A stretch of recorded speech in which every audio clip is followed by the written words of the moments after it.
নয় শুনেছি। আচ্ছা হ্যাঁ, এই বট গাছ দেখে কিন্তু মনে পড়ে গেল বাপ চাচাদের কথা। শোনেন তুমি? হ্যাঁ, পরশু দিনের দোকানে বসছিলাম তো একটা মুরব্বী দাদা বললো এই জায়গায় নাকি আগে অনেক গান বাজনা হতো, ঠিক আছে? এই জায়গাটার নাম নতাশা। এই যে পুকুরটা দেখছো তোমরা, এই পুকুরের কান্দায় ছিল সেই নতাশা, যেখানে আমরা শুনেছি মূলত বাচ্চাদের মুখে যে যারা দরবেশ পীর তারা নাকি এখানে এসে গান বাজনা করতো, আগে থাকতো এখানে। খাওয়া দাওয়ারও অনেক আয়োজন হতো। তো এই বট গাছটার পাশের নাকি আমি শুনেছি একটা বড় বট গাছ ছিল অনেক জায়গা জুড়ে। ওই বট গাছটাই এই নতাশার যে মূলত ঘর, যেটা মূলত ঝোর পাতা দিয়ে তৈরি, তো সেই ঘরটা মানে ওই যে ওই ডালপালার জন্য নষ্ট হয়ে যাওয়ার কারণে ওই বড় গাছটা কেটে ফেলা হয়েছিল। তো ওই বড় গাছটায় নাকি কিছু জিন, আমরা তো জানি আমাদের ইসলাম ধর্মে যে জিন আছে, ভূত বলে কিছু নাই। তো তারা নাকি যখন রাত হয়ে যায় অনেক, এই রাস্তা দিয়ে মানুষ কাজ কাম করে যায়, তো তখন তাদের সমস্যা করে।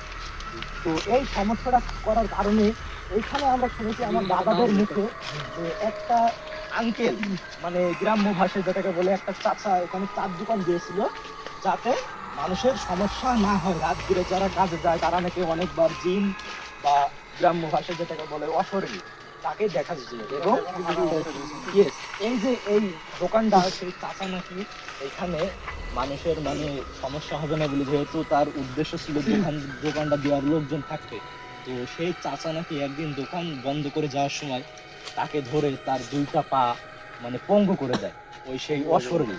তো আমরা এখন এই যে এই বট গাছের নিচে আসি, এই বট গাছটা দেখা একটু গাছ সমসম করছে, অরিজিনাল নির্জন জায়গা। দেখো পাজরে পুকুর রয়েছে, এই পুকুরটা এখন পরিত্যক্ত অবস্থায় পড়ে আছে, এখানে মাছ চাষ হয় না।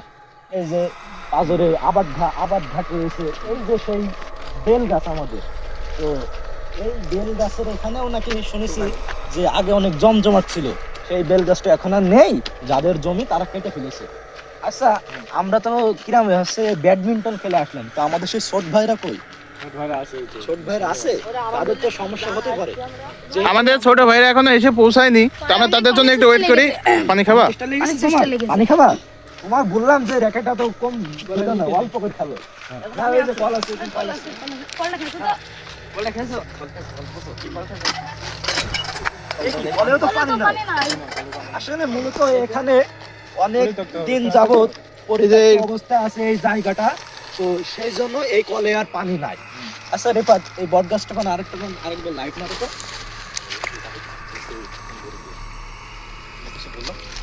গাইস, এই যে এই পরিত্যক্ত জায়গায় টিউবওয়েল ছিল, যখন মানুষ বসবাস করতো তখন এই যে টিউবওয়েলটা ছিল, এখন এই টিউবওয়েলে আর পানি নাই, এখানে মানুষজন আসা চলাচল করে না, ওই জন্য ছোট ভাই পানি খেতে পারলো না। লা ইলাহা ইল্লাল্লাহ সুবহানাকা ইন্নী কুনতু মিনাজ জালিমিন। লা ইলাহা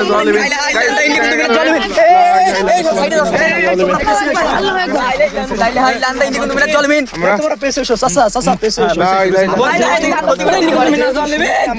আমরা যেহেতু শুনেছি আমার বাপ চাচাদের মুখে, এতদিন কিন্তু আমরা বিশ্বাস করি, কারণ আমরা যেহেতু নিজের চোখে দেখিনি। তো আজকে আমরা হঠাৎ ব্যাডমিন্টন খেলার পরে এই রাস্তা দিয়ে যাওয়ার পথে আমাদের এই যে ছোট ভাইরা রয়েছে তাদের জন্য এখানে দাঁড়িয়েছিলাম। তো দাঁড়ানোর মুহূর্তে আমার বাপ চাচাদের কথা স্মরণে আসলো, আমরা সেগুলো আলোচনা করতে করতে আমরা এই যে ছোট ভাইয়ের পানি চেষ্টা লেগেছে, সেই পানি খাইতে গিয়ে দেখে নিম গাছে ওইটা রয়েছে। তো আসলে এটা আমাদের অজানা ছিল যে এখানে এখনো সেই পরিত্যক্ত জায়গায় সেই আত্মা কিংবা জিন থাকে। চলো আমরা আরেকবার দেখি, আমরা ওখানে আমার চোখের ভুল না, আসলে কিছু একটা ছিল, আমরা আরেকবার দেখি। এখান থেকে আমাদের কি এটা চোখের ভুল ছিল নাকি আমরা সত্যি এখানে কিছু দেখেছি? আমাদের সাথে যারা ছিল তারা সবাই দেখেছে যে এখানে একটা অশরীরী কিছু একটা ছিল, কিন্তু আমরা সেটাকে আর দেখতে পাচ্ছি না। এখানেই ছিল আশেপাশে, এখানে আশেপাশে আর নেই। শোনো আমাদের সেই ছোট ভাইরা কই? ছোট ভাইরা আছে এখানে, আছে সবাই যেহেতু এখানে চলে এসেছে, চলো আমাদের এখানে থাকা যাবে না, যেহেতু আমাদের সামনে ওই জিনিসটা পড়েছে। আমার মনে হচ্ছে যে এখানে আমাদের থাকা নিরাপদ, এখানে আর আমাদের থাকাটা ভালো হবে না। চলো আবারও দেখলাম এই সেই অশরীরী আত্মা, আচ্ছা শোনো শোনো সবাই বলি, সে যেহেতু চলে যাচ্ছে, আমাদের সিনিয়র যারা ছিল তাদের কথা আসলে সত্যি, আমরা এই ওদিকে কেউ যেও না।